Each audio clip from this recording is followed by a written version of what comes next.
Hi, could you tell us a little bit about yourself and your organisation?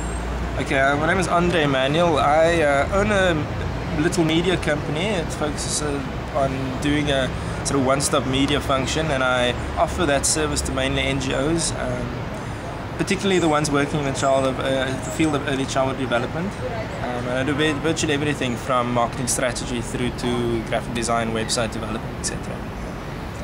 And can you tell me about what attracted you to this conference or workshop today? Well, I mean, I was invited here by Marlon. I think the name Marlon Park is probably going to come up quite a bit.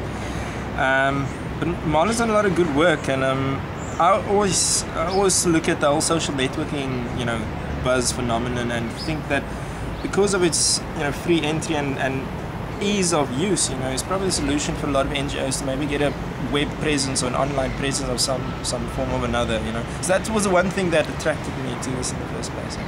And what were the key themes that came out of your discussions this morning? I think many. I mean, I was in a very, very interesting group, and I think we were our minds were on the same path. I mean, just listening to the other one, I was actually quite lucky that I chose that table, in the sense that I think the whole concept of developing, from the inside out, looking at people's needs at that sort of grassroots, geographical, area, and finding out what works there, and then developing and then kind of putting something in place that works technologically. Because I mean, technology, you can devise technology to do virtually everything, anything, but it flies over the heads of most of us sort of mere mortals doing work on the ground. In some way or another, you've got to have a technology that could work with people. That's the value. That's a value in technology if it's used, in it's the best way possible for a situation.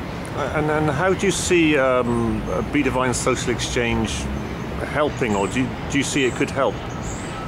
Well, I mean, I think it could help. I think it's this is one of the things that's very underdeveloped, especially at this level within South Africa. I mean, the social needs level.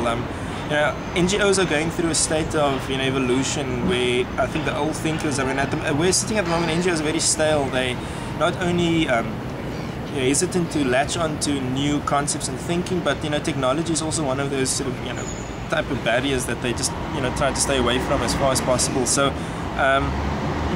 getting into NGOs, I think you'll reach far more people at that sort of ground level, and hopefully they will take that sentiment of embracing technology and using it in various ways, and just passing that on to many others. And what were your views on how to get from the kind of global website level to actually meeting people's needs? Look, I mean, I think once again it's going to be translating whatever is placed on the website now is actually being received at that needs level, because I think that bridge that you can constantly speak of, that's going to be a vital sort of link between servicing a need and what is being developed or made available. And as I said, it comes back to that whole little stumbling thing of being in a third world situation where we don't have the tradition of working with technology from its inception. We basically were thrown in the deep end and we just had to start running with it. So we lack that heritage of working with technology. And that's the one thing that I feel. Maybe if it's coming from a European, side of things, that gets acknowledged, especially with the uptake, because I think that's where you might lose people, thinking that it's something that is second nature to your market, but coming to this market might be something totally foreign. And do you think you personally or your organisation could be involved with the Betavine Social Exchange? Well, I mean, I'm halfway through it, so I would just like to actually see exactly what Betavine is in its entirety, and then, but definitely anything that this is the work I do. I mean, I try and help, the cause, help uplift people, because there are a lot of poor people in South Africa, and whatever tools and mechanisms can do to assist that, I would put it in place, and I feel that, technology, is making things far more affordable. Reaching people is important, and it does have the capabilities of reaching a lot of people. I think it's just, as I said, configuring it to, a custom situation or case, that I might be working on the next. Great. Yeah. Thank you. Okay.